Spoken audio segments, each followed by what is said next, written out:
Welcome to Outdoor Madness, guys. Kerry Clark here again. Okay, so all you guys, if you've been watching the channel, you know that I own a 2013 Wildcat. I bought this unit brand new in 2013, and I have never had any problems with it. It's always been reliable until now. So I was riding it the other day, and it stopped on me. Well, I shouldn't say it stopped on me. I shut it off, and it didn't want to start again. And what I've heard is that some of these have issues with the starter. But what I heard is it's the X models. So from, I believe it's 2013 and a half up. The X models, of course, have more horsepower. They bumped the horsepower up, but they didn't put in a stronger starter and also starter gear. So they had problems with them, you know, grinding the teeth off the starter. I've heard that some of them backfire, and there's also a one-way clutch in there that I heard, and some people have had to replace the one-way clutch, but I've never had any issues like that. Nothing. It's never backfired or anything, but the starter has always been, it's always been weak.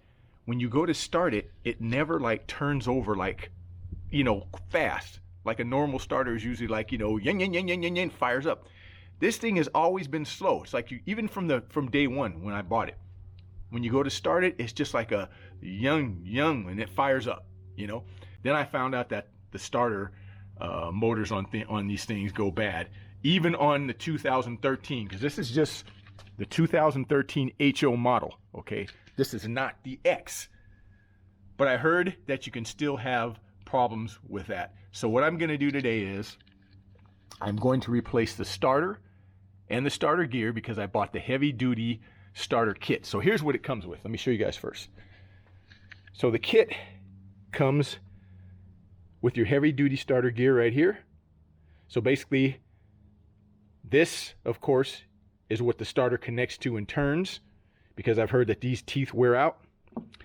This is the heavy duty starter right here. You can see when I pull the old one out, you'll be able to tell the difference between this one has heavier teeth on it, but it comes with this, comes with the gear, and then it comes with this gasket right here, which of course goes over the case right here. This whole case right here is gonna have to come off. Now I purchased mine from, I forgot where I even placed it from. Country Cat. Yes, I bought it from Country Cat, and it was $279, which was cheaper than the dealer. I went to the dealer just to order it, you know, through Arctic Cat, and it was over $300, and it was going to take longer to get it. I ordered it from Country Cat, $279, and I think it only took a week for it to get to me. So anyway, what I'm going to do is show you guys how to do this. The first thing I'm going to do, of course, is I already did that.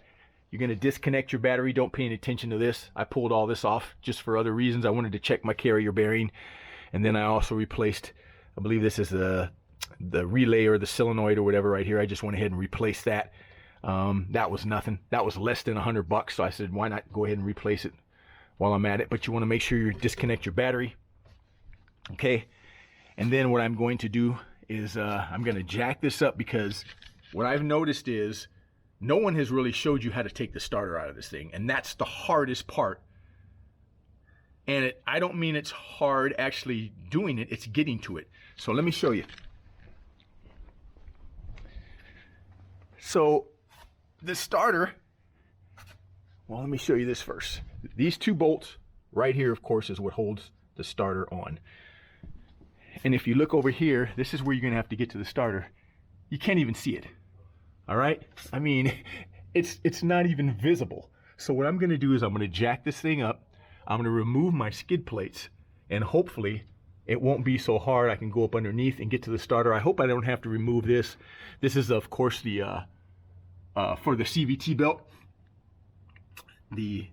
I'm not sure if that's the intake or the exit for the exhaust or whatever. I'm not sure, but anyway, it's for the CVT, and it sits right in the way, so I don't want to have to mess with that. I'm hoping I can just pull the skid plate off and just go right underneath there and pull the starter out, because taking the case off is not going to be a problem, you know. You can see it's pretty easy to get to right here. But I'm going to remove the shock bolt, pull the shock back so I can get to this. This is a these are T30 Torx right here. Pull that off. And then you can see there's the starter right there. You can see it. It's just right there. But you can't even get to the bolts anywhere. So I'm going to have to go from that side or from underneath to try to get to it. So let's see what happens. Okay, you guys, so I'm underneath the Cat right now. And you can see that I have the skid plate off, just the one that goes from the back to right here. And you can see how much easier it is here to get to the starter. So I've got the oil filter off right now too, but the starter's right there, and maybe you can see right where the light's shining, there's the 2 bolts right there. I don't know if you can see them, it's kind of hard, but those are the 2 bolts that hold the starter on. Like I say, that's the hardest part of this whole job, is getting this starter off. Now there's the positive cable right there. That's just a 10 millimeter. That's not going to be a problem, but I'm hoping it won't be too much of a problem to get to those 2 bolts right there that hold that starter on. I'm going to have to figure out how to get there. But the skid plate is also a T30 Torx. Not sure what that starter is yet. I'll check it out. When I do, I'll let you know. There's one of the bolts right there that hold the starter in. It's just 2 bolts. But T30 Torx, and let me tell you, this is not an easy job, you guys. This is a pain in the rear. Anybody tells you it's easy, they're lying to you. So basically what I had to do is, you have to reach your arm around. I don't know if you can see my hand here, but I had to reach my arm around here, and you can see my hand, I think, coming over right now, hopefully. I'm trying to get the camera set right here. And I had to go in here with the ratchet and the T30 and crack it loose. And then once you crack it loose, you actually just take your ratchet off, and then you just take the Torx with a little extension on it, okay? And once you get it in there, then you have to screw it off. Just take your time and screw it off, and it'll come out, okay? But I was able to do that, finally got it off. All right, and man, the glare's just going on this thing. It's so hard. And now those 2 bolts just hold the starter on, and you just kind of got to go back and forth. Okay, hopefully no oil's going to pour out on me.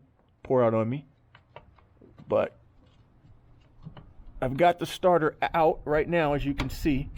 But now I just got to finagle some kind of way to get the thing out of there. And I'm sure I'll get it out, but it's just a matter of taking your time and moving it back and forth until you get it out of there. Okay, you guys, got the starter out. So, old starter, new starter right here. So you can see the difference. So see the teeth there on this one. You can see how much smaller they are compared to the heavy duty one.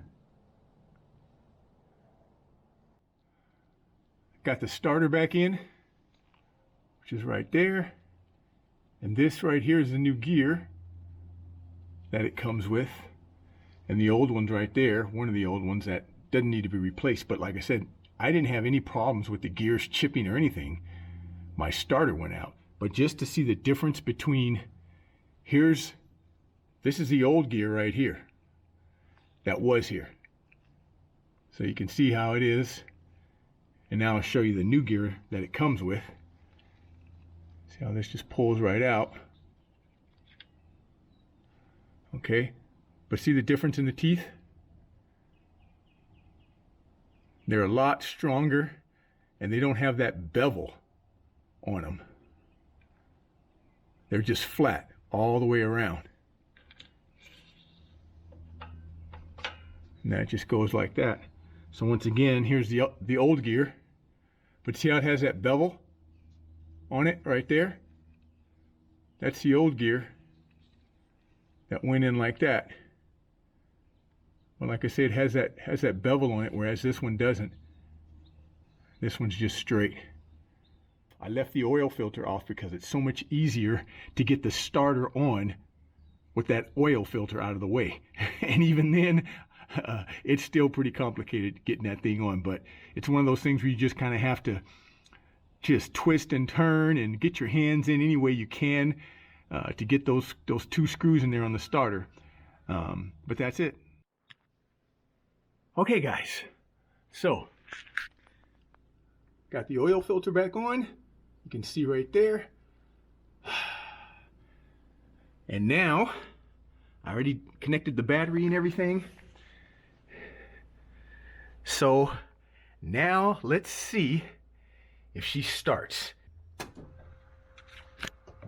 Okay. Let the fuel pump prime. Here goes nothing. Let's see if she starts.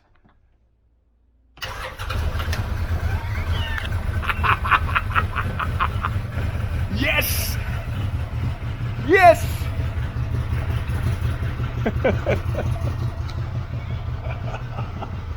It works. Okay, so now I just gotta check for leaks. And so that was it, you guys. If you have a 2013 Wildcat, not the X model, just a 13 HO, and you start having problems with your starter acting crazy, then it's the same thing. Replace the starter, just put the whole heavy-duty starter kit on it, and you'll be back in action. So she fired right up, you guys.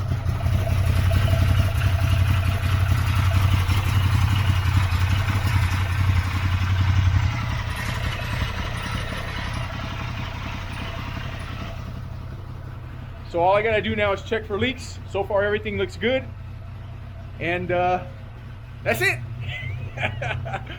Oh man, I'm happy because that was a lot of work, and I'm glad that's what it was. It was that starter. So thanks for tuning in, you guys. I hope this video helped you. And you know the story. I'll see you somewhere in the outdoors.